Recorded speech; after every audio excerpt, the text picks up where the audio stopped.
President Donald Trump and First Lady Melania Trump board Air Force One at Andrews Air Force Base, MD, to travel to Biarritz, France, for a G7 summit. The Associated Press. President Donald Trump heads into a summit with global economic powers confronting the consequences of his preference for going it alone in a polarized nation and an interconnected world. The group of 7 nations are gathering in a French beach resort town at one of the most unpredictable moments in Trump's tenure, with his public comments and decision-making increasingly erratic and acerbic of late.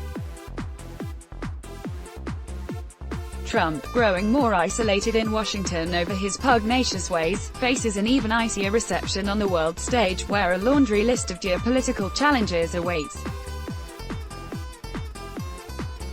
Anxiety is growing over a global slowdown and new points of tension with allies are opening on trade, Iran and Russia. Story continues below advertisement with fears of a financial downturn spreading, increasing the need for cooperation and collective response. Trump arrived Saturday having ridiculed Germany for its economic travails. But he may well need Angela Merkel and others to help blunt the force of China's newly aggressive tariffs on U.S. goods. Before leaving Washington on Friday, Trump added fresh fuel to the raging trade war with China by declaring that U.S. businesses with dealings in China, hereby ordered to begin moving home. There was no immediate explanation of just what he expected or what authority he had to make it happen. He also slapped higher levels of tariffs on Chinese imports. "Tariffs are working out very well for us," Trump told reporters as he departed the White House for France. "People don't understand that yet." The president earlier in the day made light of a sharp drop in the financial markets in reaction to his latest trade actions, with a tongue-in-cheek tweet speculating that the Dow's plunge could be tied to the departure of a lower-tier candidate in the race for the Democratic presidential nomination. In recent days, Trump has sent mixed signals on a number of policy fronts. At one point, he moved to de-escalate the trade conflict in order to ease the impact on consumers during the holiday shopping season. At another, he flip-flopped on the need for tax cuts to stimulate an economy that Trump publicly insists is rocketing. Feeding Trump's anxiety, aides say, is his realization that the economy, the one sturdy pillar undergirding his bid for a second term, is undeniably wobbly. Now the president, who has long eschewed multilateralism, hopes to use his time in Biarritz to rally global leaders around the need to do more to promote economic growth. Before arriving in France, he engineered a late change to the summit agenda, requesting a working session on global economic issues. Story continues below advertisement. Story continues below advertisement for the world leaders. It was the latest example of unpredictability from Trump. After 2.5 years of Trump's turbulent presidency, traditional American allies have come to expect the unexpected, and increasingly look elsewhere for leadership. "They have figured out how to deal with this president," said John Alterman, a senior vice president at the Center for Strategic and International Studies. "I think what we're going to see out of this summit is, on the one hand, an effort by countries and the leaders to align with the president, but also an understanding that we'll have to do more without the U.S. president." The annual G7 summit has historically been used to highlight common ground among the world's leading democracies.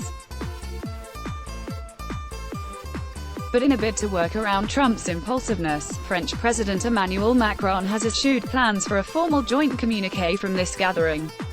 Last year's summit, hosted by Canadian Prime Minister Justin Trudeau, ended in acrimony after Trump thought the Prime Minister had slighted the president after he had departed.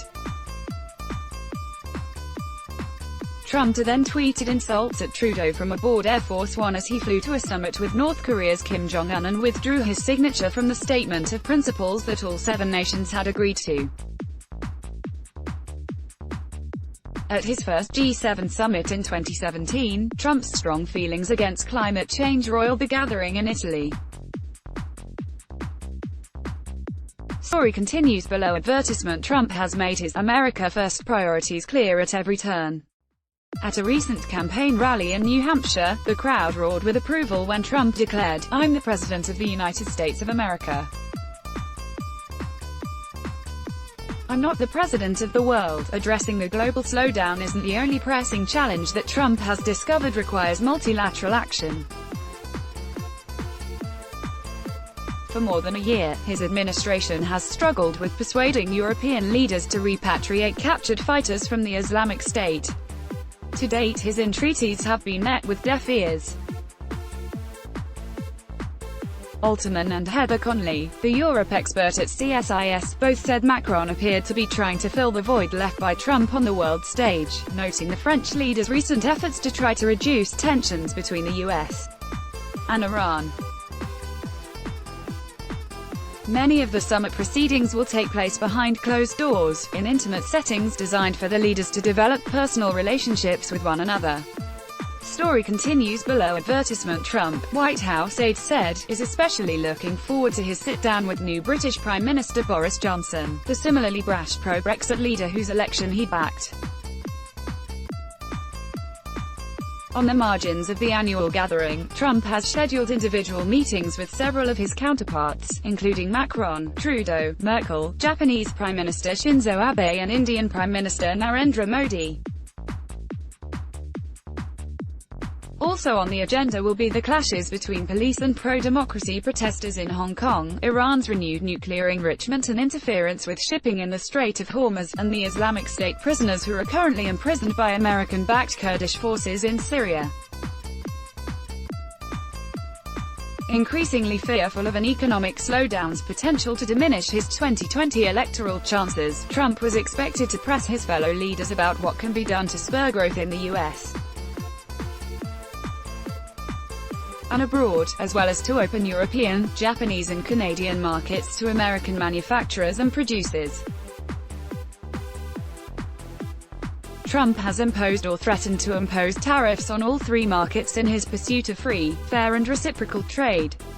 It is unclear what substantive steps could be taken by the leaders to address the global slowdown, and much of that discussion stands to be dominated by disagreements on Trump's trade policies.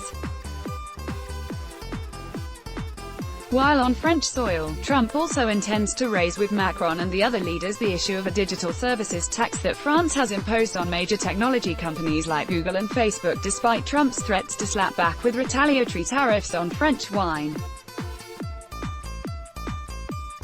The Trump administration says the tax targets and discriminates against U.S. businesses.